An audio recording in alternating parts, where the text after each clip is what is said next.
Daily. Taste the Daily. Periyar பிறந்த மண் சொல்றீங்க. பெரியாரே ஒரு மண்ணின் புதுக்கோட்டையில சீமான் சொல்லியிருக்காரு. அதை பத்தி என்ன? நாங்கள் எலெக்ஷன் முடிவு வரலாம் அதை பற்றி எதுவும் பேச போகிறதில்ல.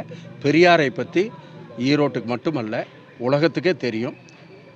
அவர் எந்த இதில் வழிகாட்டினாருங்கிறது எல்லோருக்கும் தெரியும். எனவே அதை பற்றி விளக்கமாக சொல்லணும். சும்மா ஒரு கேள்விக்காக நான்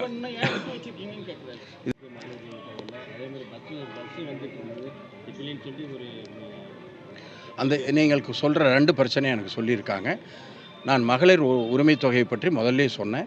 1,16,00,000 பேருக்கு கொடுத்துருக்காங்க. வந்த அப்ளிகேஷன் 160. மிச்சம் இருக்கிறத எடுத்து அனலைஸ் பண்ணி கொடுக்கணும்னு சொல்லி தலைவர் வந்து அதுக்கான ஏற்பாட்டை பண்ணிட்டார். சட்டமன்றத்திலே அறிவிச்சிட்டார். எனவே அந்த பிரச்சனைக்கு ஒரு முற்றுப்புள்ளி வைக்கப்படும் என்பது தான் என்னுடைய கருத்து. பஸ்ஸை பொறுத்தவரையிலும் மகளிர் கட்டணம் இல்லாமல் பயணம் செய்கிற உரிமை அவர்களுக்கு கொடுக்கப்பட்டிருக்கிறது. அவர்களுக்கு எந்த இடையூறும் இல்லாமல் அந்த போக்குவரத்தை பார்த்து கொள்ள வேண்டியது எங்களை போன்றவர்களுடைய கடமை.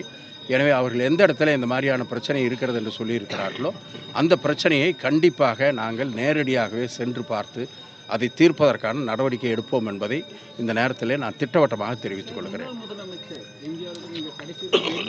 அந்த துரைமுருகன் சார் சொல்லியிருக்காரு, 2 நாள் அவர்